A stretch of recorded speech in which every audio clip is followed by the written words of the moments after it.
Sometimes the deepest loneliness comes not from being alone, but from believing you'll never be understood again. For 70-year-old Roy Callahan, grief had carved out a life of silence on his Montana ranch, where winters were long and memories even longer.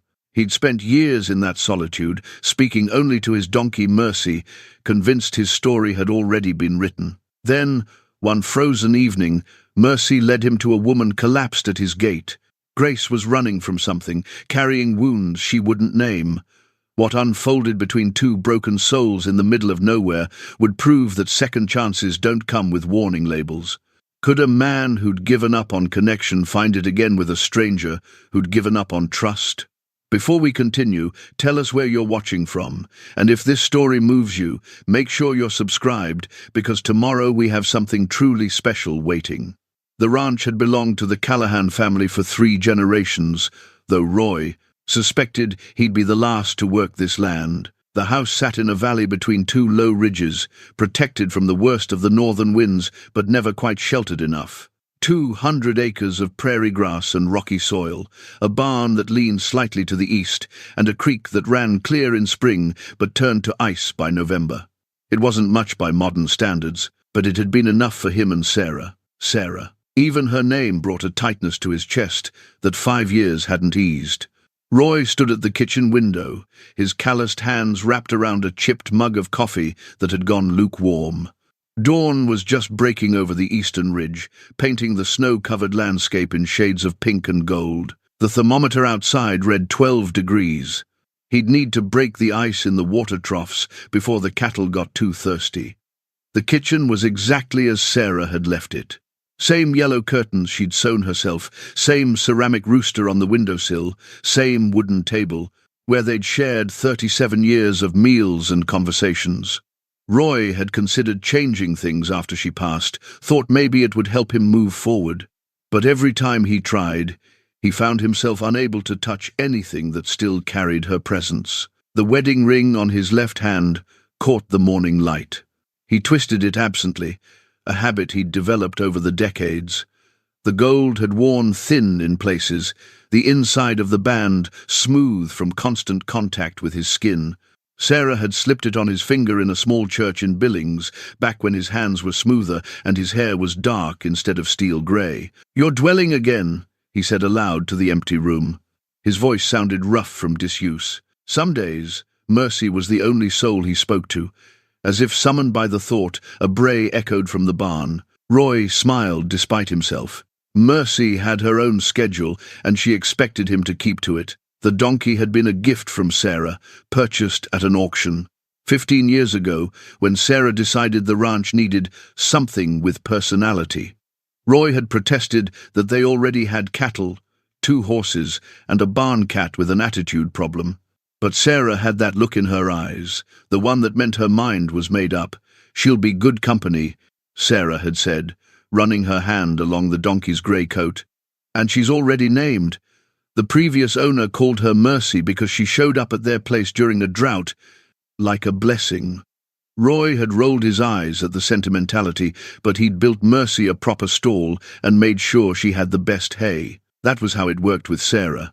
She'd see something that needed caring for, and Roy would figure out the practical details of making it happen. Now, Mercy was all he had left of those days.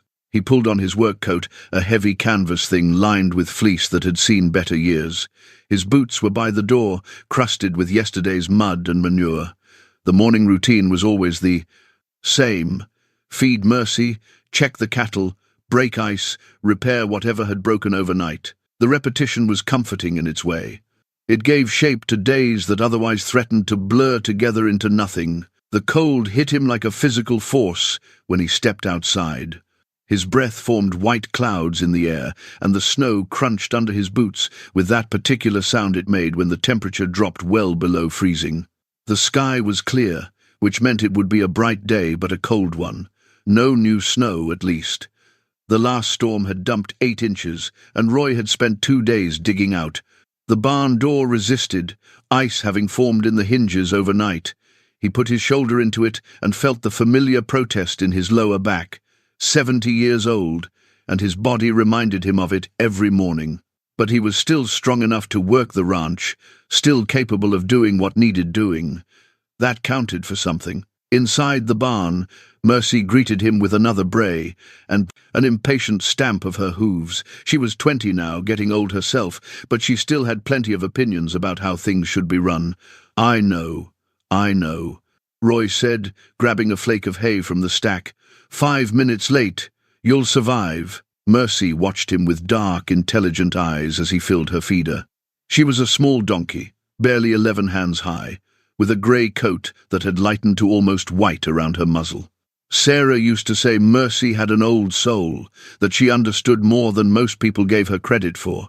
Roy had thought it was nonsense at the time. Now he wasn't so sure. He ran his hand along Mercy's neck, feeling the coarse hair under his palm. Just you and me, girl. Like always. The words hung in the cold air, like always. It had been his reality for 5 years now, ever since the cancer took Sarah. The doctors had given her 6 months, and she'd made it 8 through sheer stubbornness. Roy had nursed her at home, learned to manage pain. Medications and wound care, sat by her bedside, reading aloud from the books she loved. In the end, she'd slipped away on a Tuesday morning while he was downstairs making coffee. He'd found her still and peaceful, her hand resting on the quilt her grandmother had made. The grief had hit him like a collapsing building, crushing and complete. For weeks afterward, he'd barely functioned. Friends from town had checked on him, brought casseroles and condolences. His daughter Jennifer had flown in from Seattle, stayed for 2 weeks, and begged him to sell the ranch and move closer to her family. But Roy couldn't leave. This was where he and Sarah had built their life. Every fence post, every tree they'd planted, every room in the house held memories he wasn't ready to abandon. So Jennifer had returned to her life on the coast, calling every Sunday without fail, and Roy had settled into a new normal defined by silence and routine. The cattle were waiting by the fence line when he made his way. To the pasture, 18 head of Angus, sturdy and patient in the cold. They knew the schedule as well as Mercy did. Roy broke the ice on their water trough with a metal bar, the sound ringing out across the empty landscape. He checked each animal, looking for signs of illness or injury, though they all seemed fine. This land had a way of demanding constant attention. Fences needed mending, equipment needed maintenance, weather needed watching. In summer, there was hay to cut and stack. In winter, there was snow to clear and animals to protect from the cold. The work never ended, and that was exactly how Roy wanted it. Idle time meant thinking time, and thinking led him down paths he'd rather not travel. He was back in the barn, fixing a broken hinge on one of the stall doors, when Mercy started acting strange. She paced in her stall, ears swiveling, making small, anxious sounds. Roy had rarely heard from her. He set down his tools and approached her slowly. "What's got into you?" Mercy pushed her nose against his chest, then moved toward the barn door, looking back at him expectantly. This wasn't normal behavior. She was trying to tell him something. "All right," Roy said, following her out into the cold. Mercy didn't head toward her usual spots. Instead, she made straight for the ranch gate, nearly a quarter mile from the house. Roy followed, his curiosity growing into concern. Mercy was purposeful, urgent even, in a way that set off alarm bells in his mind. The gate marked the boundary between his property and the country road beyond. It was a simple thing, 2 metal poles with a chain that Roy kept locked. Nobody came out this way, except by mistake. The nearest neighbor was 6 miles down the road, and they had their own access. As they approached, Roy saw something that made his heart skip, a shape in the snow just beyond the gate. Dark fabric against white ground, too large to be an animal. He broke into a run, his boots slipping on the icy ground. Mercy trotted alongside him, her breath coming in white puffs. It was a person, a woman, curled on her side in the snow, her face pale and lips tinged blue. She wore a thin jacket, completely inadequate for the weather, and her hands were bare. No gloves, no hat. How long had she been here? Roy knelt beside her, his knees protesting against the frozen ground. He pressed 2 fingers against her neck, searching for a pulse. There, faint but present, she was alive. "Ma'am." His voice was urgent now, stripped of the quiet reserve he'd cultivated. "Can you hear me?" No response. Her skin was cold to the touch, and she wasn't shivering, which he knew was a bad sign. The body stopped shivering when hypothermia reached dangerous stages. Roy looked back toward the house, calculating. He couldn't carry her that far, not at his age, not in this cold. He needed to get her warm, and fast. The barn was closer, but the house had heat and proper shelter. He made his decision quickly, gathering the woman in. His arms, he was struck by how light she felt, almost fragile. She appeared to be in her 60s, her hair dark with threads of grey, her face lined with age and what looked like recent hardship. There were bruises on her jaw, fading to yellow-green, and her hands were scraped raw. Mercy led the way back to the house, moving faster than Roy had seen her move in years. He focused on putting one foot in front of the other, his arms burning with effort, his breath coming hard. The cold bit at his exposed skin, but he barely noticed. All that mattered was getting this woman inside. The house felt like a furnace when he finally pushed through the door. He carried her straight to the living room, laying her carefully on the couch that he'd barely used since Sarah died. Her breathing was shallow, her face still that terrible pale color. Roy moved quickly, decades of ranch work having taught him to act decisively in emergencies. He started a fire in the wood stove, then grabbed every blanket he could find. Sarah's quilts, the wool throw from their bedroom, even the old sleeping bag from the hall closet. He piled them over the woman, then went to the kitchen to fill a hot water bottle. As he waited for the water to heat, he really looked at her for the first time. Even unconscious and half-frozen, there was something in her face that spoke of strength. The set of her jaw, the lines around her eyes, the way her hands were curled protectively against her chest. This was someone who'd faced hard things before. But what was she doing out here? How had she ended up collapsed in the snow at his gate, miles from anywhere, dressed like she'd just stepped out for a casual walk? Roy placed the hot water bottle near her feet, careful not to warm her too quickly. He'd seen hypothermia before, knew that rewarming had to be gradual. Then he did something he hadn't done in 5 years. He picked up the phone and called for help. The ambulance would take at least 40 minutes to reach the ranch, maybe longer in these conditions. The dispatcher asked him questions he couldn't answer. Who was she? What had happened? How long had she been outside? "I don't know," Roy admitted, "but she needs help now." After he hung up, he pulled a chair close to the couch and sat down to wait. The woman's breathing seemed to be getting stronger, and some color was returning to her cheeks. That was good. That was progress. Mercy had followed them inside, standing in the doorway to the living room like a sentinel. Roy had never let her in the house before Sarah had drawn the line at barn animals on her clean floors, but today seemed like a day for breaking rules. "You found her," Roy said quietly to the donkey. "Don't know how you knew she was there, but you did." Mercy's ears twitched, and she took a few steps closer, sniffing the air. Roy turned his attention back to the woman. In the firelight, he could see more details. Her clothes were worn but clean. She had a small pack with her, which he'd grabbed from the snow, containing a water bottle, a few protein bars, and a paperback book so worn the cover was falling off. No wallet, no identification, no phone. She was running from something. Or to something. Either way, she'd ended up at his gate on the coldest night of the year. As the minutes ticked by and the warmth from the stove filled the room, Roy found himself studying her face. There was something familiar about it. Not in features, but in expression. It was the look of someone who'd lost something essential and was trying to figure out how to keep going anyway. He recognized it because he saw it in his own mirror every morning. The woman's eyelids fluttered. Roy leaned forward, his heart rate picking up. Her lips moved, forming words too quiet to hear. Then her eyes opened, unfocused and confused, searching the unfamiliar ceiling above her. "It's all right," Roy said gently. "You're safe. You're inside. You're warming up. Help is on the way." Her gaze found his face, and for a long moment they simply looked at each other. Two strangers brought together by chance and a donkey's intuition on a frozen Montana morning. "Where?" Her voice was barely a whisper, rough and uncertain. "My ranch." About 30 miles outside of Choteau. My donkey found you at the gate.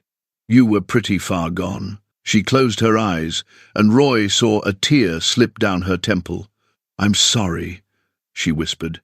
"I'm so sorry." "Nothing to be sorry for," Roy said, though he had no idea what she was apologizing for. "Just rest. The ambulance will be here soon." But even as he said it, Roy felt something shift in the quiet space of his living room. Mercy settled down on the floor by the couch, content to keep watch. The fire crackled in the stove, and somewhere in the back of his mind, Roy heard Sarah's voice, clear as day. "Something that needs caring for." He looked at the woman, fragile and mysterious, and very much in need, and felt the first crack in the wall he'd built around his heart. The ambulance arrived 43 minutes later, its lights cutting through the grey morning without the siren. Two paramedics Roy had never seen before came through his door with equipment and efficient movements. They checked the woman's vitals, asked Roy the same questions the dispatcher had, and prepared to move her onto a stretcher. That's when everything changed. "No." The woman's voice was stronger now, sharp with sudden panic. She pushed herself upright on the couch, the blankets falling away. "I'm not going." The female paramedic, a young woman with kind eyes, moved closer. "Ma'am, you've suffered significant cold exposure. We need to get you to the hospital for proper evaluation and treatment." I said no. The woman was trembling, but not from the cold anymore. Her hands gripped the edge of the blanket like a lifeline, and her eyes had gone wide with something that looked like fear. "I'm fine. I don't need a hospital. You were unconscious in the snow," the other paramedic said, his tone reasonable but firm. "You could have frostbite, hypothermia complications. I know what I could have." She cut him off, her voice taking on an edge. "And I'm telling you I'm not going." Roy stood back, watching the scene unfold with growing concern. This wasn't simple stubbornness, this was terror, barely controlled. The woman's whole body was tense, ready to bolt despite the fact that she could barely sit upright. The paramedics exchanged glances. "Ma'am, we can't force you to accept treatment if you're conscious and competent, but we strongly advise." "I'm not going." She said it with such finality that both paramedics fell silent. The female paramedic tried a different approach. "Is there someone we can call? Family? Friends who can stay with you?" "No." The word came out flat, final. Another exchange of glances. The male paramedic sighed and pulled out a form. "Then we'll need you to sign a refusal of treatment. You understand that you're declining medical care against our recommendation." "I understand." Her hand shook as she signed the paper, but her signature was clear enough. The paramedics gave Roy a look that said, "This happens more often than you'd think," packed up their equipment, and headed for the door. Before leaving, the female paramedic turned back. "Keep her warm. Watch for confusion, slurred speech, or loss of consciousness. If any of those happen, call 911 immediately. And honestly, she should see a doctor within the next 24 hours, regardless." Roy nodded, and then they were gone, leaving him alone with a stranger who just refused medical care and had nowhere else to go. The silence stretched between them. The woman wouldn't meet his eyes, her gaze fixed on her hands in her lap.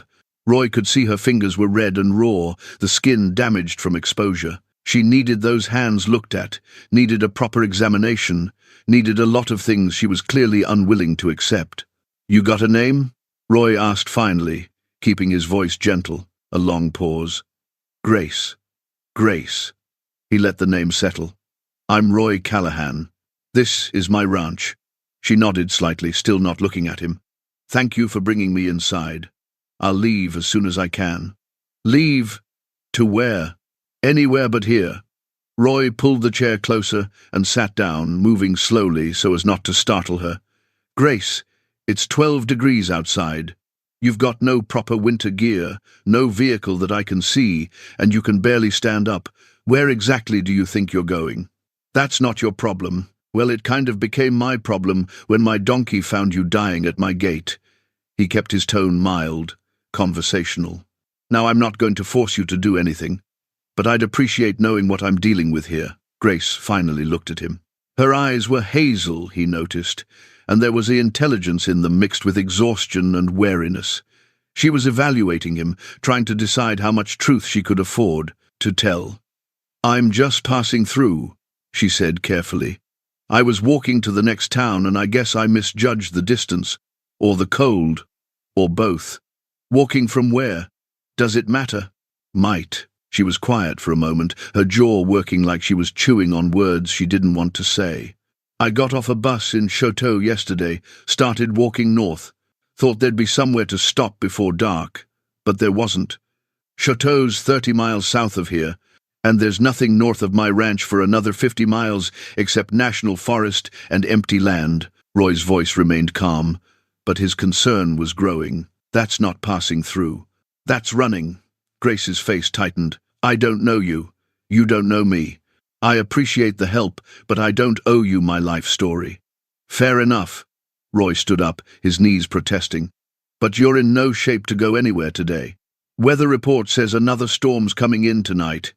You can rest here until you're stronger, and then you can make your own choices. I can't stay here. Why not?" "Because—" She stopped, the words catching in her throat. Her hands twisted in the blanket, and Roy saw her fighting some internal battle. "Because people who help me end up regretting it." The rawness in her voice told Roy more than any explanation could have. This woman was carrying damage, the kind that went deeper than cold exposure and bruised skin. He recognized it because he'd been carrying his own damage for 5 years. "I'll take my chances," he said quietly. "You can have the spare room. It's small, but it's warm. There's a bathroom down the hall. I'll make some food." "Roy, no arguments. You're staying at least until tomorrow morning.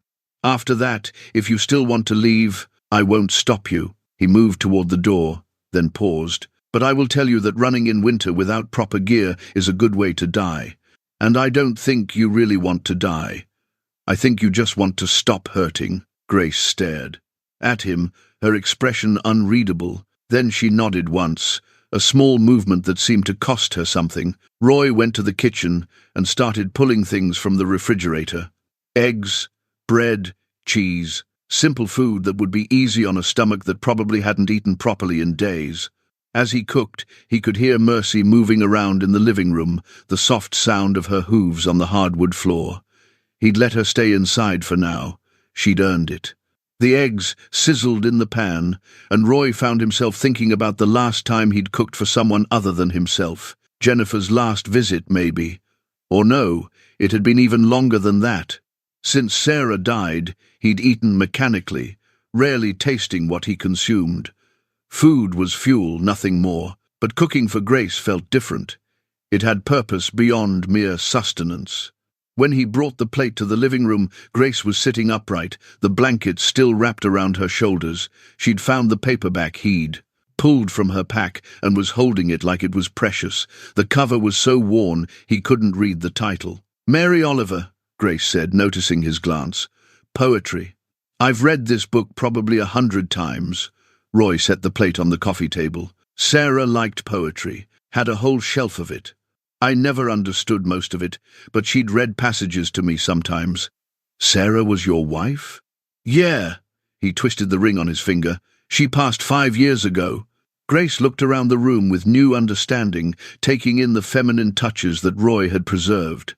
The curtains, the decorative pillows, the framed photographs on the mantel. "I'm sorry," she said, and something in her voice suggested she understood that kind of loss. "Eat," Roy said, deflecting. "We can talk after you've got some food in you." She picked up the fork hesitantly, as if afraid the food might be taken away.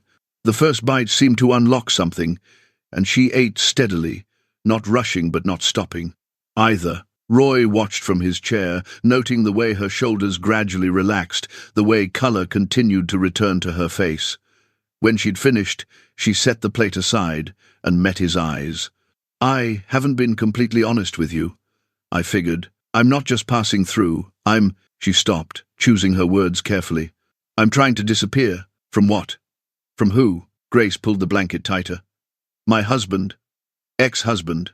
The divorce has been final for 6 months, but he won't let it be final. He keeps finding me. Every town, every job, every place I try to start over. He finds me." Roy felt a cold anger settle in his chest. The bruises on her jaw made more sense now. He hurt you. For 23 years. Her voice was matter-of-fact, almost detached. I finally left when I realized it wasn't going to stop. Filed for divorce, got a restraining order, did everything the law says you're supposed to do. But paper doesn't stop someone like Malcolm. Where is he? Now, I don't know. That's what scares me. He found me in Billings 2 weeks ago, waited outside my apartment, told me all the things he was going to do if I didn't come home. I left that night with whatever I could carry and started moving, bus to bus, town to town. I thought maybe if I got remote enough, rural enough, he wouldn't bother following. She laughed bitterly. Then I got off in Choteau and realized how stupid that was. There's nowhere remote enough, nowhere safe enough, so I just started walking, thinking maybe the cold would make the decision for me. Roy was quiet for a long moment, processing. This woman had been prepared to die rather than face whatever her ex-husband had planned for her. The depth of that desperation was almost incomprehensible. "You're safe here," he said finally. "You can't promise that." "Maybe not, but I can promise that nobody's going to hurt you under my roof. And if this Malcolm shows up, he'll find it's a lot harder to bully someone when they're not alone." Grace shook her head. "You don't understand. Malcolm he's not just violent. He's smart, methodical. He was a detective for 20 years before he retired. He knows how to find people, how to manipulate systems, how to make you feel like there's no escape. Then, it's a good thing you've found a place he doesn't know about. How would he even connect you to my ranch?" "I don't know," Grace admitted, "but he always finds a way." Roy stood up, his decision made. "Well, until he does or doesn't, you're welcome to stay. I've got a spare room that hasn't been used in years. You can rest, recover, and figure out your next move. No obligations, no expectations, just a warm place to sleep and regular meals. Why would you do that for a stranger?" He thought about it. Really thought about the answer. "Because my wife would have wanted me to, and because I know what it's like to feel like there's nothing left worth living for. If I can give you a little time to find a reason to keep going, seems like the least I can do." Grace's eyes filled with tears, but she blinked them back. "I can't pay you, didn't ask you to, and if he comes, we'll deal with it if it happens." Roy picked up the empty plate. "For now, let's get you settled in that spare room. You look like you need about 12 hours of sleep." She didn't argue this time. As Roy helped her to her feet, steadying her when she swayed, Mercy watched from her spot by the fire. The donkey's dark eyes seemed knowing, almost approving. In that moment, as he guided a broken stranger down the hallway of his too-quiet house, Roy felt something he hadn't felt in 5 years. Purpose. The weight of it was both frightening and oddly welcome, like waking from a long sleep to find the world still turning. He showed Grace the spare room, Sarah's sewing room once, now just empty space with a bed and a dresser, and left her to rest. As he closed the door, he heard her voice, soft and uncertain. "Roy, thank you for not letting me die." "You're welcome," he said. "Now get some sleep." He walked back to the living room, where Mercy still kept watch by the dying fire. Roy sat down heavily in his chair and looked at the wedding ring on his finger.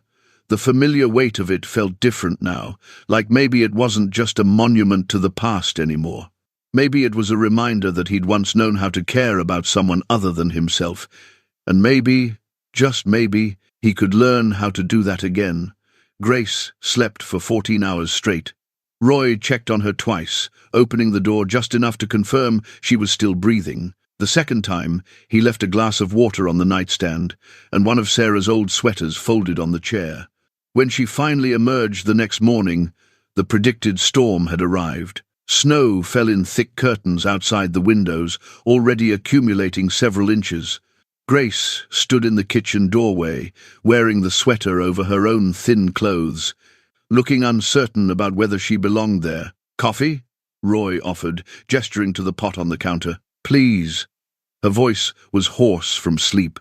He poured her a cup and pushed the sugar bowl across the table. They sat in silence for several minutes, the only sounds the wind rattling the windows and the old house settling around them. It should have been awkward, but somehow it wasn't. The quiet felt natural, two people too tired for small talk. "Storm's supposed to last through tomorrow," Roy said finally. "You're stuck here whether you like it or not." Grace looked out at the falling snow. "Malcolm would never think to look for me somewhere like this. He'd expect me to hide in a city. Crowds, anonymity. But you came to the middle of nowhere instead. I got tired of crowds, tired of looking over my shoulder in grocery stores and parking lots. Out here," she paused, searching for words. "Out here, at least I can see trouble coming from a distance." Roy nodded. It made a certain kind of sense. "Well, there's not much to see at the moment except snow. You feel up to eating something more substantial than eggs." "I don't want to be a burden." "You're not. But I'm making breakfast anyway, so you might as well eat." He pulled out Sarah's recipe box from the cabinet, where it had sat untouched for years. The wood was smooth under his fingers, darkened with age and use. Sarah had kept every recipe that mattered to her in this box, written in her precise handwriting on index cards yellowed with time. Grace watched him with quiet curiosity as he flipped through the cards. "Your wife's recipes?" "Yeah, she was a good cook. Better than me, anyway." His fingers found the card. He was looking for her buttermilk pancakes. "Haven't made these since she passed." "You don't have to." "I want to." And surprisingly, he meant it. The familiar motions of measuring and mixing brought back memories. Sarah at this same counter, flour dusting her hands, humming while she worked. How many Saturday mornings had started exactly like this? How many times had he sat at the table reading the paper while she made pancakes? Grace seemed to sense his thoughts. She stayed quiet, sipping her coffee, giving him space with his memories. When Roy set the plate in front of her 20 minutes later, she looked at the pancakes like they might disappear if she blinked. They looked perfect. Sarah would say they need another 30 seconds on the griddle, but close enough. They ate together, and Roy noticed Grace was more relaxed than she'd been yesterday. The sleep and warmth had done her good. The bruises on her jaw were more visible now, faded but still present, a reminder of what she'd survived. "Can I ask you something?" Grace said, setting down her fork. "Go ahead. Why do you still wear the ring?" Roy glanced at the gold band on his finger. "Habit, mostly. Wore it for 37 years. Feels wrong not to wear it. Do you think she'd want you to?" The question caught him off guard. "I don't know. We never talked about it. Never really thought one of us would be without the other for this long." He twisted the ring absently. "What about you? Still wearing yours?" Grace held up her left hand. The finger, where a ring should have been, showed a faint indentation, but no band. "Threw it in a river outside of Billings. Felt good at the time. Now I'm not sure what it accomplished. Sometimes the symbolic gestures matter more than we think." "Maybe." She looked at him thoughtfully. "You loved her very much." "Still do." The admission came easily. "That doesn't stop just because someone's gone."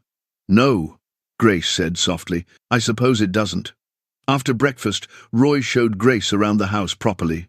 It wasn't a grand tour. The place was small, built for function rather than show. But she seemed interested in the details. The photographs on the mantel, the books on the shelves, the view from each window. She paused at a picture of Roy and Sarah from their wedding day. They looked impossibly young, faces smooth and bright with hope. "How old were you?" Grace asked. 23. Sarah was 21. Her father thought we were too young, that we should wait. But we knew. Roy smiled at the memory. "Sometimes you just know." "I thought I knew too," Grace said.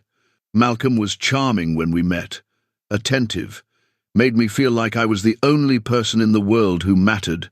I thought that was love. When did it change?" "Gradually. So gradually I didn't notice at first. Little comments about my friends, my choices, my appearance. Then the isolation started moving away from my family, discouraging my career plans. By the time the physical violence started, I was already so cut off from everything that I didn't know how to ask for help." Roy felt anger tightening in his chest again, but he kept his voice calm. "How long since you left?" 8 months. The divorce was final 6 months ago, but he won't accept it. In his mind, I'm still his property." She wrapped her arms around herself. Sometimes I wonder if I'll ever really be free of him." "You will be," Roy said with certainty. "Might take time, might take distance, but eventually he'll move on to something else. Men like that, their attention span for control only lasts as long as you're accessible. You sound like you know something about it." "Had a neighbor once, years back. Similar situation. Her husband made her life hell for a while, but she stuck it out, stayed away from him, and eventually he found someone else to torment. Not saying that's right or fair, but it's what happened." Grace nodded slowly. "I hope you're right." The storm intensified throughout the day, wind howling around the eaves and snow piling against the windows.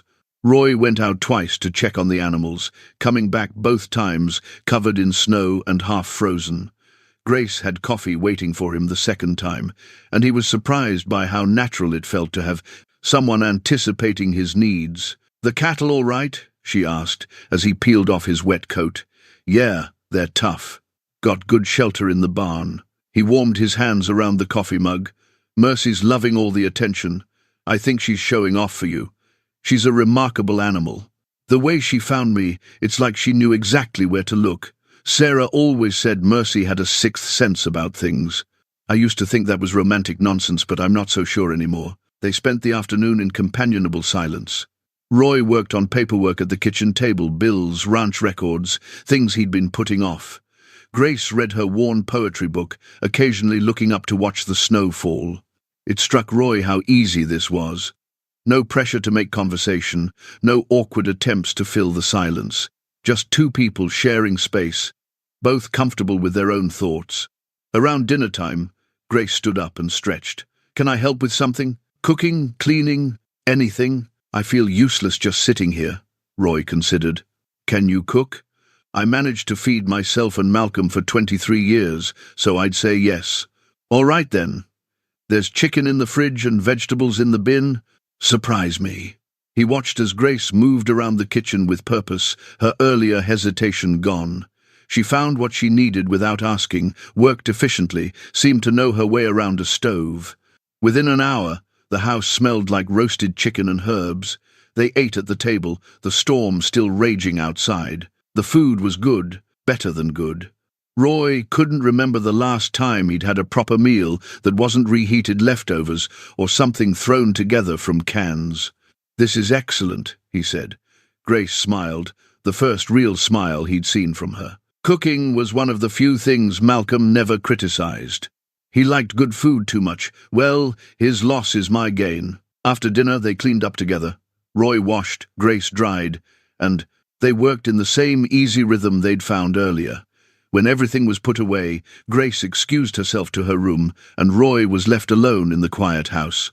He sat in his chair by the fire, Mercy dozing at his feet, and thought about how much had changed in just 2 days. His carefully ordered solitude had been disrupted by a stranger with haunted eyes and capable hands. He should have resented the intrusion. Instead, he felt something he'd almost forgotten. The house felt lived in again. The kitchen held the smell of someone else's cooking. There were sounds besides his own footsteps and the creaking of old wood. It felt like life instead of mere existence. Roy twisted his wedding ring and spoke to the empty room. "I know what you're thinking, Sarah, and maybe you're right. Maybe I did need this." The fire crackled in response, and outside the storm continued its assault on the Montana prairie. But inside, for the first time in 5 years, Roy Callahan felt something other than alone. The storm broke on the third morning, leaving behind a world transformed. Snow lay 3 feet deep across the pastures, sculpted by wind into fantastic drifts that reached the fence rails. The sky was crystalline blue, so bright it hurt to look at without squinting. Roy was up before dawn, preparing for the work ahead. Digging out from a storm like this took time and effort, and he wasn't getting any younger. He was surprised to find Grace already in the kitchen, dressed in layers of his old work clothes that swallowed her smaller frame. "I want to help," she said before he could object. "It's hard work, cold work. I grew up in North Dakota. I know what cold work is." She met his eyes steadily. "I need to do something useful, Roy. I can't just sit inside while you're out there breaking your back." He studied her for a moment, then nodded. All right, but we take breaks when we need them. No heroics. They started with the barn, shoveling a path wide enough for the undone animals to move freely. Grace worked steadily, her breath forming white clouds in the frozen air. She didn't complain, didn't slow down, just kept the shovel moving in a rhythm that spoke of practice. "You weren't kidding about North Dakota," Roy said during their first break. "Farm girl, born and raised. Left when I married Malcolm, thought I was escaping to something better." She leaned on her shovel. "Turns out there are worse things than early mornings and hard work." They continued clearing paths throughout the morning to the water troughs, around the barn doors, from the house to the generator shed. The physical labor felt good, purposeful. Roy found himself moving better than he had in months, his body responding to having a partner in the work. Around noon they stopped for lunch. Grace made sandwiches while Roy started a fresh pot of coffee. They ate standing up, too tired to bother with sitting down properly. "How much more?" Grace asked. "The worst is done. Just need to check on the far pasture this afternoon, make sure the cattle can reach their shelter. I'll come with you." They took the old ATV, a battered four-wheeler that Roy kept for exactly these situations. Grace rode behind him, holding on as they bounced across the snow-covered terrain. The cattle were fine, huddled together in the lee of the barn, their thick coats protection against the cold. On the ride back, something shifted. Maybe it was the shared work, or the way Grace had proven herself capable, or simply the effect of the brilliant winter sun on the endless white landscape. Roy found himself talking in a way he hadn't in years. "Sarah and I used to do this together," he said over the engine noise. "Every storm, we'd dig out side by side. She was tougher than she looked. Outworked me half the time." "What was she like?" Grace asked. Roy thought about it as they crested a ridge. Practical, kind. She had this way of seeing what needed doing and just doing it, no fuss. But she was. Also, she had this lightness about her. Could find joy in small things. A good sunset, fresh bread, a joke on the radio. I always thought that was her gift, finding happiness in ordinary moments. You must miss that, every day. He navigated around a deep drift. The silence is the hardest part. Not just the literal quiet, though that's bad enough. It's the absence of shared experience. You see something beautiful or funny or strange, and there's no one to turn to and say, "Did you see that?" It makes everything feel less real. Grace was quiet for a moment. "I know what you mean. Different reason, but I know what you mean. Malcolm isolated me so thoroughly that even when I was surrounded by people, I felt alone. At least now, my aloneness is honest." When they got back to the house, both were exhausted but satisfied. Grace headed for the shower first, and Roy tended to Mercy, who'd spent the day in her stall watching the snow with what he swore was disdain. "Not a fan of winter, are you, girl?" He scratched behind her ears. "Can't say I blame you." That evening, after another of Grace's excellent dinners, they sat in the living room with the fire going. Roy had found an old jigsaw puzzle in the closet, 1,000 pieces depicting a Montana landscape. Sarah had loved puzzles but never finished this one. "Want to help?" he asked Grace. "I haven't done a puzzle in 20 years. Good time to start again then." They worked on it together, sorting edge pieces and sections by color. The activity gave their hands something to do while they talked, making the conversation feel easier somehow. "Can I ask you something personal?" Grace said, fitting 2 pieces of sky together. "Sure. Do you have children?" "One daughter, Jennifer. She lives in Seattle with her husband and 2 kids. Roy found a corner piece. She wanted me to move out there after Sarah died. Sell the ranch, get a condo near them, be the involved grandpa. But you didn't want to? Couldn't. This place, it's not just a ranch. It's every memory I have of Sarah, every fence we mended, every tree we planted, every room we painted together. Leaving would feel like abandoning her." He paused. "Jennifer doesn't understand that. She thinks I'm being stubborn." "Maybe you are," Grace said gently. "But I also think grief doesn't follow anyone else's timeline. You'll know when you're ready to let go, if you ever are. What about you?" "Any kids?" Grace's expression tightened. "No. Malcolm didn't want them. Said they'd interfere with our life together. Looking back, I think he just didn't want to share control over anyone else. She found two pieces that matched. Sometimes I regret that. But mostly I'm grateful I didn't bring children into that situation. They continued working on the puzzle in comfortable silence. Outside, the temperature was dropping again, the clear sky promising another bitter night. But inside, the fire kept the cold at bay. Roy got up to add another log, and he noticed the old drawer in the side table was slightly open. On impulse, he pulled it all the way out and found the harmonica he'd forgotten he owned. Silver, tarnished now, but still solid. "I haven't played this in probably 15 years, he said, turning it over in his hands. "Why not?" "Sarah used to ask me to play," said it reminded her of her grandfather. "After she died, I just couldn't." Grace watched him thoughtfully. "Maybe you could now." Roy hesitated, then brought the harmonica to his lips. The first notes were shaky, uncertain. But muscle memory took over, and soon he was playing an old folk tune his own father had taught him. The music filled the room, simple and sweet and achingly nostalgic. When he finished, Grace had tears in her eyes. That was beautiful, out of practice. No, it was perfect. She wiped her eyes. "Thank you for sharing that." Roy set the harmonica on the table between them, feeling oddly lighter. "Thank you for asking me to."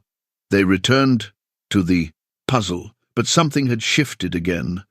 The walls they'd each built around themselves had developed a few more cracks. Not broken, not yet, but definitely weakened. Later, as Grace said goodnight and headed to her room, she paused in the doorway. "Roy, I know I haven't said it enough, but thank you. For everything. For saving my life, for giving me a place to recover, for treating me like a person instead of a problem to be solved. You're welcome. And Grace, thank you for being here. I didn't realize how much I needed." He stopped, searching for the right words. "How much I needed to remember what it feels like to not be alone." She smiled, a real, genuine smile that reached her eyes. "Good night, Roy. Good night." After she'd gone, Roy sat with the puzzle and his harmonica, looking around the room that suddenly felt less like a shrine and more like a home. Mercy had claimed her spot by the fire, perfectly content. "You knew, didn't you?" Roy said to the donkey. "When you led me to her, you knew this was what I needed." Mercy's ear twitched, but she didn't open her eyes. Roy picked up the harmonica again and played another song, this one a lullaby Sarah used to hum while she worked. The notes drifted through the old house, carrying memories but also something new, the possibility that life might still hold surprises worth living for. Outside, stars emerged in the frozen sky, brilliant and infinite. Inside, two people who'd thought themselves beyond saving had begun, tentatively, to hope again. A week passed, then two. The days fell into a rhythm that felt both new and ancient, like something they'd been doing forever. Roy handled the morning chores while Grace made breakfast. They'd worked together on ranch tasks during the day, then shared dinner in the evening, often working on the puzzle or simply reading in companionable silence. Grace proved herself invaluable. She could handle tools, understood animals, and had a practical approach to problems that Roy appreciated. More than that, she brought her energy to the place that had been missing. The house felt occupied instead of haunted. But there were moments when Roy would catch her staring out the window with an expression of deep worry, or would hear her pacing her room late at night. The fear hadn't left her. It just hid beneath the surface, waiting for any excuse to resurface. It came to a head on a Tuesday morning when Roy went to town for supplies. He'd asked Grace if she wanted to come along, but she'd declined, saying she'd rather stay and work on organizing the storage shed. What he didn't expect was to return and find her in the barn, sitting in the corner of Mercy's stall, trembling so hard she could barely speak. "Grace!" He approached slowly, carefully. "What happened?" There was a car, her voice was barely a whisper, coming up the road. "I saw the dust from the window and I couldn't breathe. I thought it was him. I thought he'd found me." Roy knelt beside her, his knees protesting the position. "Who was it?" "Jim Hendricks from the neighboring ranch. He was just turning around, using our drive. But for those few minutes," she wrapped her arms around herself, I could hear my heart pounding in my ears. I was back in Billings, back in that apartment, watching Malcolm's car pull up and knowing what was coming. "Grace, you're safe here. Am I?" She looked at him with eyes full of anguish. "Or am I just waiting for the inevitable? He's found me everywhere else. Why would here be any different?" Roy sat down beside her, the hay dusty beneath them. Mercy watched from her feed bucket, chewing thoughtfully. "Tell me about him. Really tell me. What am I dealing with if he shows up?" Grace took a shaky breath. Malcolm Stewart, 63 years old, retired detective from the Billings Police Department. 22 years on the force, specialized in tracking down fugitives. He's intelligent, methodical, and absolutely convinced that I belong to him. The police won't help? He knows too many people, has too many friends in law enforcement. The restraining order I got, he laughed at it. Told me that piece of paper meant nothing, that he'd taught guys like the judge I stood in front of how to process domestic complaints. She pulled her knees to her chest, and he was careful. So careful. For years, he never left marks where anyone could see, never hit me where it would show. The bruises you saw when you found me, those only happened because I fought back for the first time. Roy felt his anger building, but he kept his voice level. "How did you finally get away?" "A neighbor heard me screaming one night, called 911, even though I begged her not to. When the patrol officers showed up, Malcolm was charming. Said we'd had an argument, that I was emotional, that everything was fine, but one of the officers was young, new. She looked at me, really looked at me and saw through it. She gave me a card for a domestic violence shelter. While Malcolm was in the bathroom, Grace wiped her eyes. I called them the next day when he went to a poker game. They helped me disappear, get to a safe house, file the divorce papers. But Malcolm, he took it as a personal challenge, like I was a case he needed to solve. Has he threatened you directly? Not in ways that would hold up in court. He's too smart for that. But the implications are clear. Last time he found me, he stood outside my apartment and described every detail of my day. Where I'd gone, who I'd talked to, what I'd bought at the grocery store, proving he could track my every move. Her voice dropped lower. Then he said that I'd clearly forgotten who I belonged to, but he'd be happy to remind me. Roy was quiet for a long moment. Processing. "You think he'll keep looking?" "I know he will. Malcolm doesn't quit. It's what made him good at his job. He'd track a suspect for months, years even, until he got his man. I'm just another target to him now, except you're not a criminal. You're a woman who left an abusive marriage. In Malcolm's mind, I'm the one who broke the law. I violated our marriage vows, took what was his. In his worldview, I'm the criminal." Roy stood up slowly, his mind working through the problem like he would any ranch crisis. "All right, here's what we're going to do. First, we're going to install some better security. Motion sensors on the driveway, maybe some cameras. I've got an old hunting rifle in the house, and I'm getting it out of storage. Not looking for a fight, but I believe in being prepared." "Roy, I can't ask you to. You're not asking.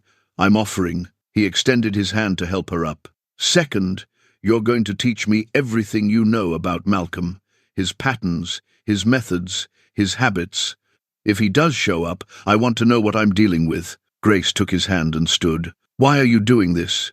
You barely know me. I know enough. I know you're a good person who got dealt a bad hand. I know you work hard, you're kind to my animals, and you make the best chicken I've ever tasted." He managed a small smile. "And I know what it's like to feel helpless. After Sarah died, I felt like the whole world was out of my control. If I can give you back even a little bit of control, seems worth doing." Grace's eyes filled with tears again, but this time she let them fall. "I don't deserve this kindness." "Yes, you do. And Grace, you're stronger than you think. You got yourself out of that situation. You're still here, still fighting. That takes courage most people never have to find." She nodded, wiping her face with the back of her hand. Okay, we'll do it your way. But if things get dangerous, if he shows up and it gets bad, you have to promise me you'll let me leave. I won't let you get hurt because of my problems. We'll cross that bridge when we come to it. For now, let's focus on making this place as secure as we can." Roy started toward the barn door, then paused. "And Grace, you're not alone in this anymore. Whatever comes, we face it together." As they walked back to the house, Roy's mind was already working through the practical steps. He'd need to drive into Choteau tomorrow, pick up some equipment. Maybe talk to Sheriff Patterson, feel out whether Malcolm had made any inquiries about the area. It was possible they had more time than Grace feared, but even as he planned, Roy felt a weight settling on his shoulders. He'd invited Grace to stay, offered her protection, made promises about keeping her safe. Now, he needed to figure out how to actually do that if a trained detective with a vendetta came looking. That evening, they sat at the kitchen table with coffee and a notepad. Grace described Malcolm in detail, his appearance, his habits, his likely approach if he tracked her here. Roy took notes, asked questions, tried to understand the mind of a man who would dedicate himself to terrorizing his ex-wife. "He'll start by making inquiries," Grace explained. "Casual questions in bars, gas stations, anywhere locals gather. He's good at seeming friendly, like he's just a concerned ex, looking to make sure his wife is okay. People talk to him. Would he use your real name? Probably. Or he might say, 'He's looking for a woman matching my description.' Show a photo, say I'm his sister or daughter, something that gets people sympathetic." Roy thought about the small community around Choteau. People were friendly but protective of their own. Still, Malcolm sounded like he knew how to manipulate social situations. "We should probably let a few key people know you're here. The sheriff, maybe Jim Hendricks next door. Give them a heads up that if anyone comes asking questions, they should call me first." That could backfire. The more people who know, the more chances for information to leak. True, but it also means more eyes watching out for you. Roy tapped his pen on the notepad. "I'll be selective about who I tell. People I trust, absolutely." They continued planning late into the night, working through scenarios and strategies. When Grace finally went to bed, she looked exhausted but also relieved, as if sharing the burden had made it more bearable. Roy stayed up a while longer, looking out the window at the dark prairie. Somewhere out there, a dangerous man might be searching for the woman sleeping in Roy's spare room. The thought should have frightened him. Instead, it ignited something he hadn't felt in years, a fierce protectiveness, a sense of purpose beyond mere survival. Grace needed him. That simple fact had awakened something in Roy that had been dormant since Sarah's death. He touched his wedding ring, then looked at his rough, work-worn hands. These hands had built fences, delivered calves, held his dying wife. They weren't young hands anymore, but they were still strong. Strong enough to protect someone who needed protecting.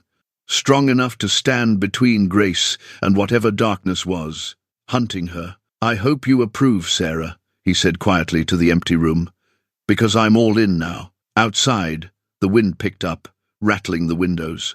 But inside, Roy Callahan sat straighter, shoulders set, ready for whatever came next. Roy drove into Choteau the next morning, leaving Grace with specific instructions to keep the doors locked and Mercy close. The hardware store had most of what he needed: motion sensor lights, a wireless camera system, extra deadbolts. The young clerk, Tommy Dixon, raised an eyebrow at the purchases but didn't ask questions. At the sheriff's office, Roy found Bill Patterson behind his desk, working through paperwork with the enthusiasm of a man facing a root canal. "Roy Callahan." Bill stood up, extending a hand. "Haven't seen you in town for months. Everything all right at the ranch?" "Mostly." Roy closed the office door behind him. "Got a situation I need to discuss with you, confidentially." Bill's expression sharpened. He'd been sheriff for 15 years and knew when something serious was coming. "Sit down. Talk to me." Roy explained the situation carefully, leaving out nothing important. Grace's history with Malcolm, the restraining order, her fear that he'd track her to Montana. Bill listened without interrupting, his face growing graver as the story unfolded. "Malcolm Stewart," Bill said when Roy finished. "I know that name. He worked a few cases that crossed into our jurisdiction back when I was a deputy. Good investigator by all accounts. But I remember hearing rumors that he was intense, took things personally. Grace says he's obsessed with finding her. Has he made contact with any law enforcement agencies up here? Filed a missing person report, anything like that?" Not that Grace knows of, but she thinks he'll come eventually. Bill leaned back in his chair, thinking, "Here's the thing, Roy. If he shows up and hasn't done anything illegal in Montana, there's not much I can do. The restraining order from Billings doesn't automatically transfer here. She'd need to file for one in our jurisdiction. Would that help, or just tell him where she is?" "That's the catch. Court records are public in most cases." Bill rubbed his jaw. "But if she files and he violates it here, I can arrest him. Otherwise, my hands are tied unless he actually commits a crime. What if he just shows up at my ranch? Your property, your right to tell him to leave. If he refuses, that's trespassing, and I can help with that." Bill met Roy's eyes. "But Roy, if this guy is what Grace says he is, you need to be careful. Domestic situations can turn violent fast. I've seen it too many times. I appreciate the concern, but I'm not planning on turning her away." "Didn't think you would." Bill pulled out a form. "Let's get Grace's information on file officially. That way, if anything happens, we've got documentation of her concerns, and I'll keep an eye out for any out-of-state law enforcement inquiries about women, matching her description." Roy provided what details he could, then headed back to the ranch. The drive gave him time to think. Bill was right. This could get dangerous. Malcolm sounded like a man who'd invested his identity in control, and people like that didn't respond well to being defied. But Roy had meant what he said. He wasn't turning Grace away. Back at the ranch, he found her in the kitchen with flour dusting her hands and something wonderful smelling in the oven. She looked up when he entered, anxiety clear in her expression. "How did it go?" "Bill's aware of the situation. He'll keep watch for any inquiries." Roy set down his bags of supplies. "He also suggested you file for a restraining order here, but we agreed that might do more harm than good right now." Grace nodded slowly. "Probably wise. The less official record of my location, the better." They spent the afternoon installing the security measures. Motion sensors along the driveway, cameras covering the main part, approaches to the house, new locks on all the doors. Grace worked alongside him, handing him tools and holding the ladder steady. "You're good at this," Roy observed as she helped him wire the last camera. "Malcolm was fanatical about home security when we were married. Cameras everywhere, always monitoring, always watching. He claimed it was about keeping me safe, but really, it was about keeping tabs on me." She twisted a wire connector tight. "Never thought I'd be grateful for the education." When they finished, Roy showed her how to check the camera feeds on the old computer in his office. "You can see the whole perimeter from here. If anyone comes up the drive, we'll know long before they reach the house." "Thank you, Roy, for all of this. Just being practical." He paused, then added, "and maybe a little protective. Fair warning, it's been a while since I had anyone to protect, so I might overdo it." Grace smiled. "I think I can live with that." That evening, while Roy was outside doing the final check on the animals, Grace found herself drawn to the bookshelf in the living room. Most of the titles were practical ranch management, cattle breeding, equipment maintenance. But one shelf held different books: poetry, literary fiction, memoirs. Sarah's books, clearly. Behind a volume of Robert Frost, Grace found a leather-bound journal. She almost put it back, unwilling to intrude on private memories. But it fell open in her hands, and her eyes caught on a sentence. "Roy has the best heart of any man I've ever known." She should have closed it, should have put it back, but she kept reading.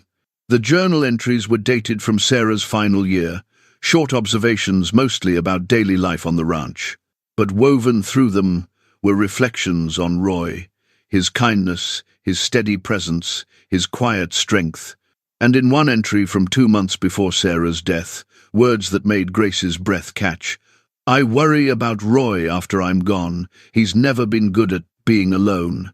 He needs someone to care for, something beyond just the ranch and the animals. I hope he finds that again. He deserves to have someone who appreciates what a rare and good man he is. I hope he doesn't lock himself away in grief. There's too much love left in him to waste." Grace closed the journal carefully, her hands trembling. Sarah had known, had understood her husband well enough to predict exactly what would happen after her death. Roy, withdrawing, isolating, turning the ranch into a monastery of memory, but she'd hoped for something different. She'd hoped Roy would find connection again. Grace was still holding the journal when Roy came back inside, stomping snow from his boots. He saw what she was holding and froze. "I'm sorry," Grace said immediately. "I found it on the shelf and I shouldn't have." "It's all right." Roy hung up his coat slowly. "What did you read?" "Just a few entries. Roy, Sarah wrote about you with such love, and she hoped you'd find someone again, someone to care for." Roy was quiet for a long moment. Then he moved to the chair by the fire and sat down heavily. "She told me the same thing near the end.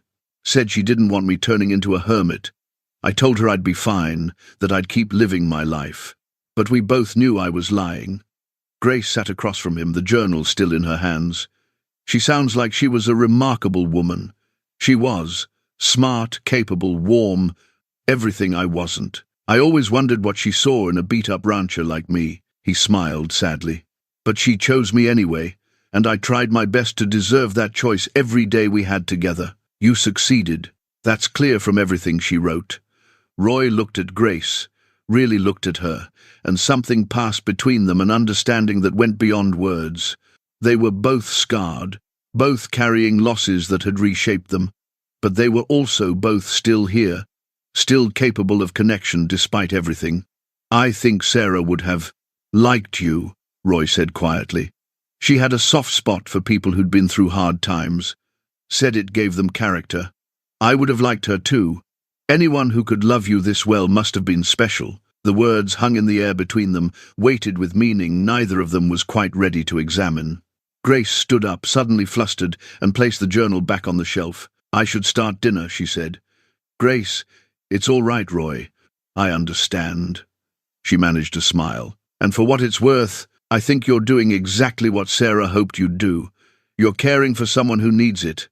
You're opening your heart again, even if you don't realize it yet."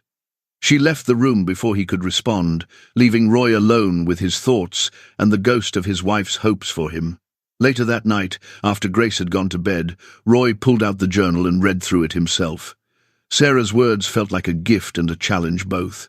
She'd known him so well, had understood that his greatest strength, his capacity for devotion, could also be his greatest weakness if turned inward. She'd been telling him to live, to keep caring, to find purpose beyond just maintaining the ranch, and somehow, through a combination of Mercy's intuition and Grace's desperate need, he'd been given that chance. Roy closed the journal and set it on the table beside his chair. The house was quiet, but it was a different kind of quiet now. Not the hollow silence of isolation, but the peaceful quiet of companionship. Grace was asleep down the hall.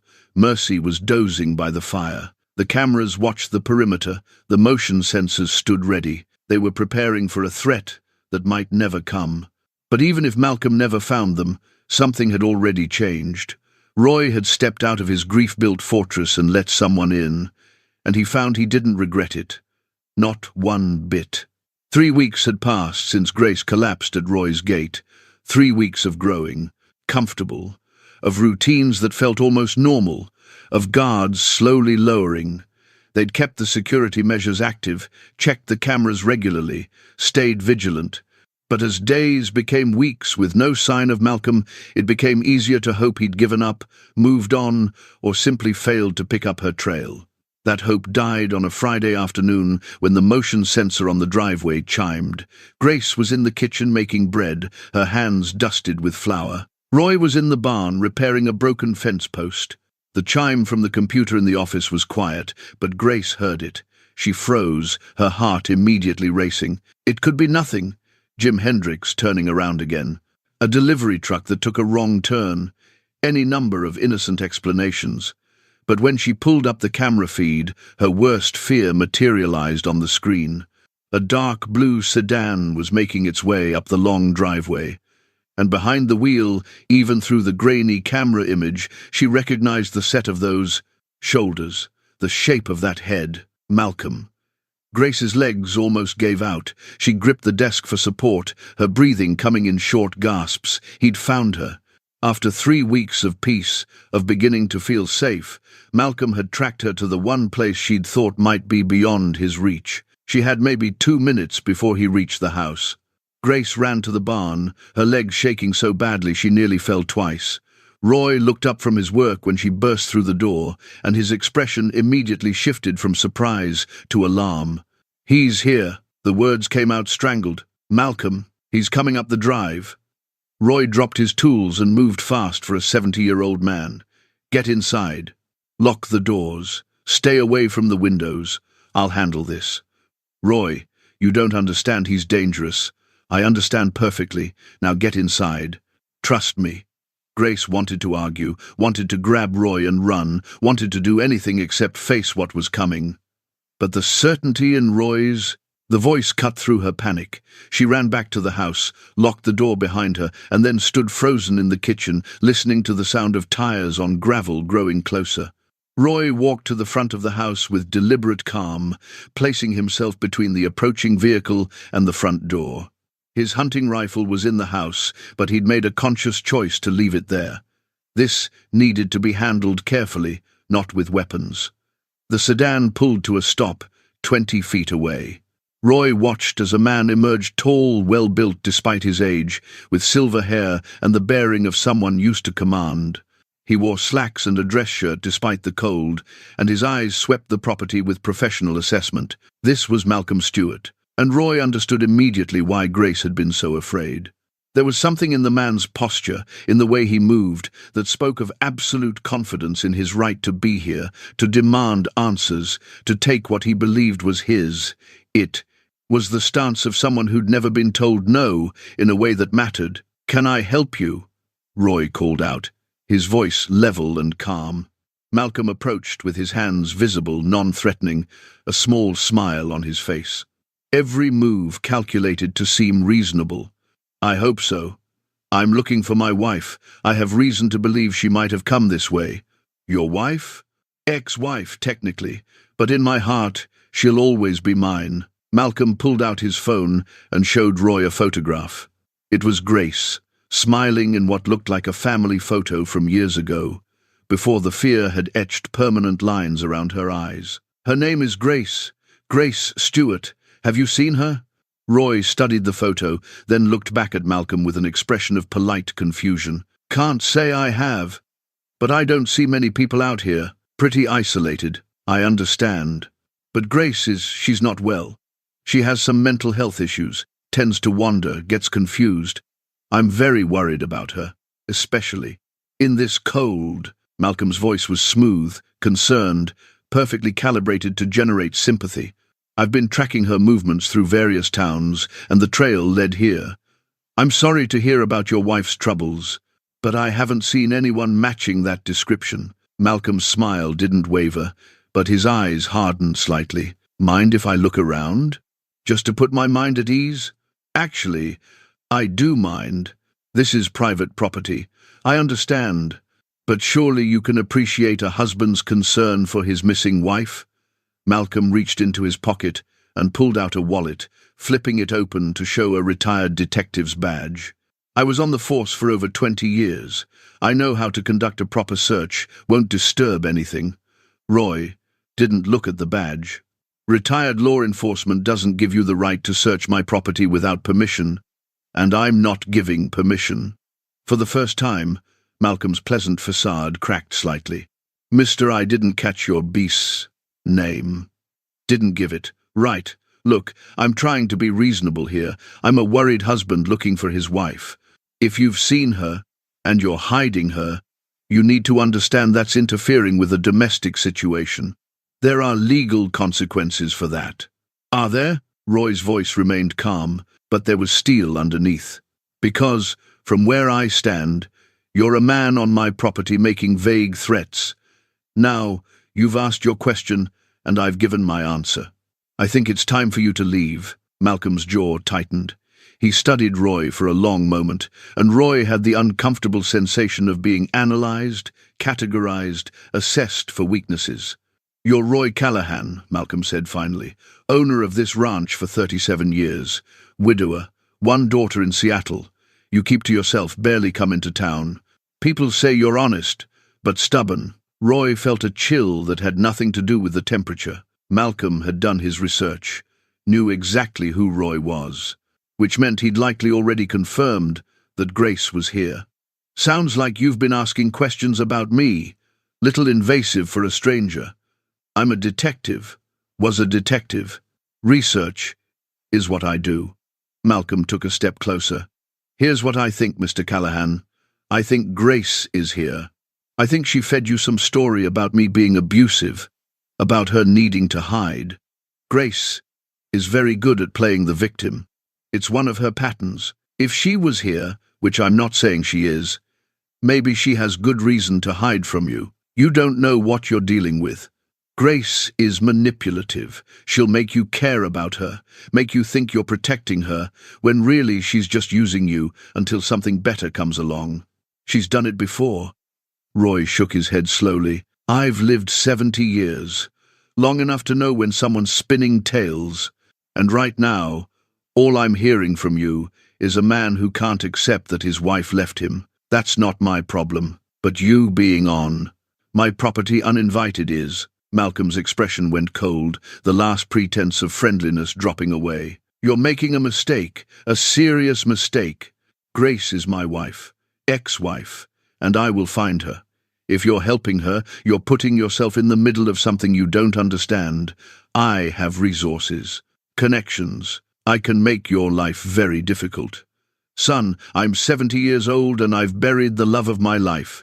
There's not much you can threaten me with that scares me more than what I've already survived. Roy's voice remained steady, but his eyes were hard as stone. Now get off my property. Don't come back. If you do, I'll call the sheriff and have you arrested for trespassing. For a moment, Malcolm looked like he might escalate. His hands clenched into fists, and Roy saw the violence barely restrained beneath the surface. This was a man used to getting what he wanted, not accustomed to being defied. But then Malcolm's training reasserted itself. He stepped back, the pleasant mask sliding back into place, though his eyes remained cold. This isn't over, Malcolm said quietly. Grace can't hide forever. And when I find her, and I will find her, I'll remember everyone who helped her defy me. He walked back to his car with measured steps, got in, and pulled a slow turn before heading back down the driveway. Roy watched until the sedan disappeared from sight, then remained standing there for another 5 minutes, making sure Malcolm was truly gone. Only then did he allow himself to feel the fear that had been building in his chest.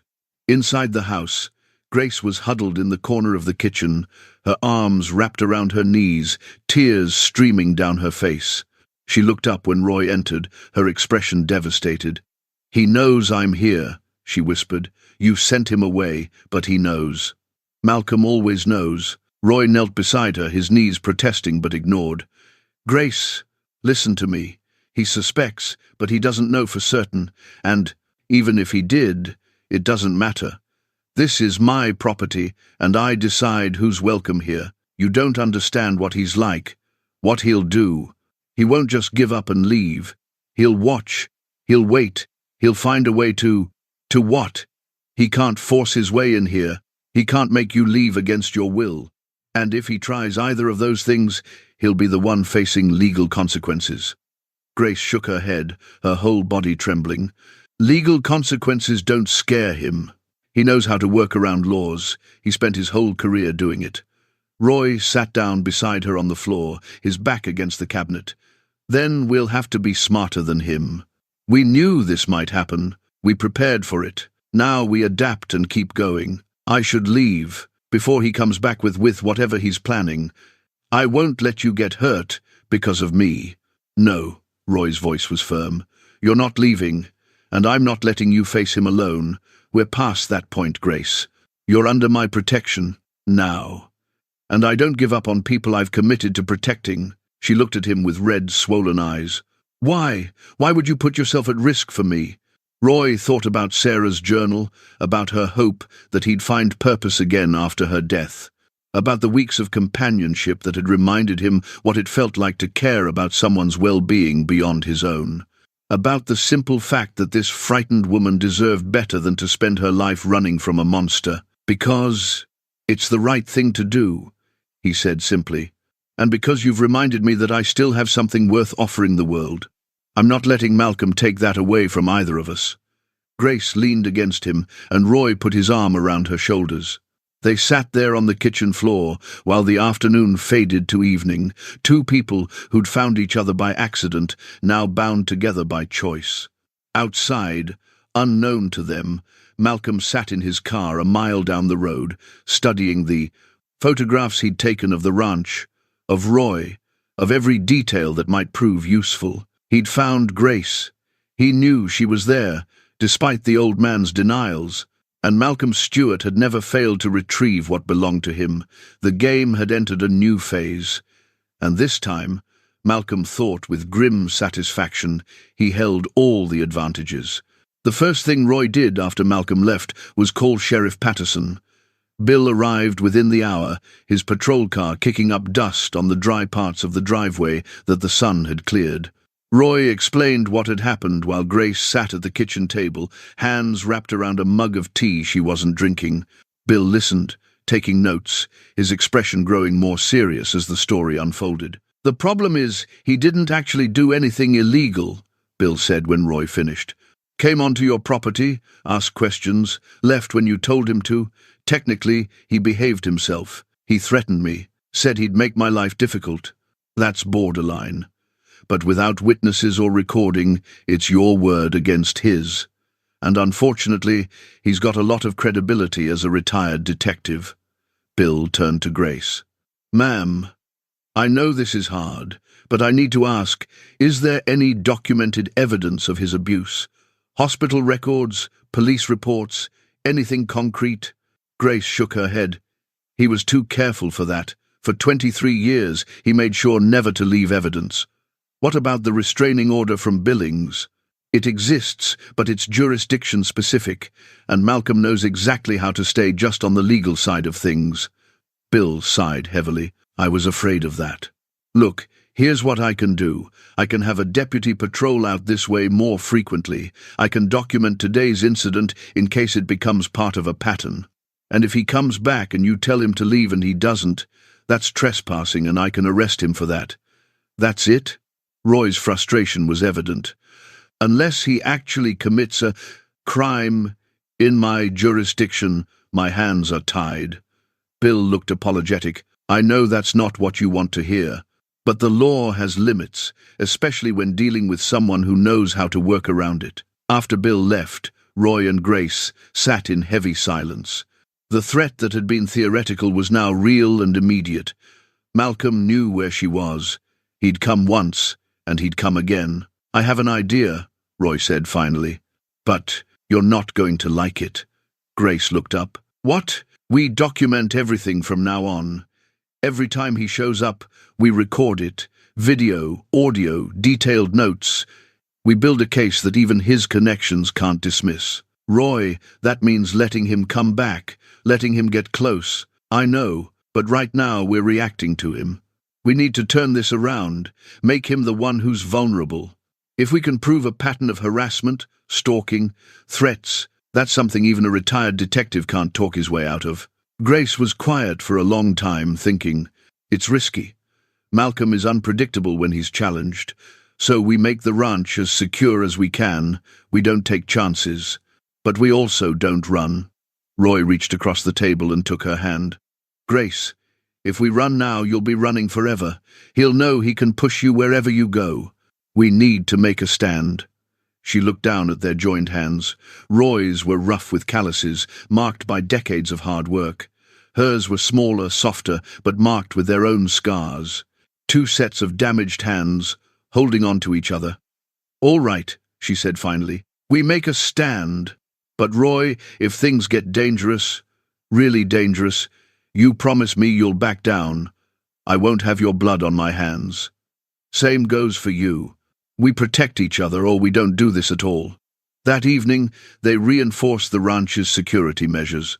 Roy installed better locks on the barn, checked the camera angles to make sure they covered every approach, and brought his hunting rifle out of storage, cleaning and loading it before placing it in the front closet. Grace watched him work with growing anxiety. Have you ever pointed that gun at another person? No, and I hope I never have to. But I believe in being prepared. Roy ran an oiled cloth along the barrel. My father gave me this rifle when I turned 18. Told me it was a tool for feeding your family and protecting what's yours. Nothing more or less. I've used it to hunt deer and elk. Never thought I'd need it for anything else. He reached into his pocket and pulled out an old pocket watch, brass and dented. This was his too.